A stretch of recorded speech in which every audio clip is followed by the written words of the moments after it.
Ang bahaging ito ay hatid sa inyo ng Department of Agriculture Region 12. Nakinabang sa 13 dairy cattle ng National Dairy Authority o NDA ang I Love Tampakan Palo 19 Association sa Barangay Palo, Tampakan South, Cotabato.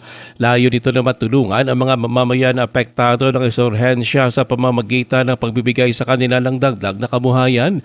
Ito ay ayon kay NDA Southern Mindanao Acting Department Manager Dr. Ryan Isulat.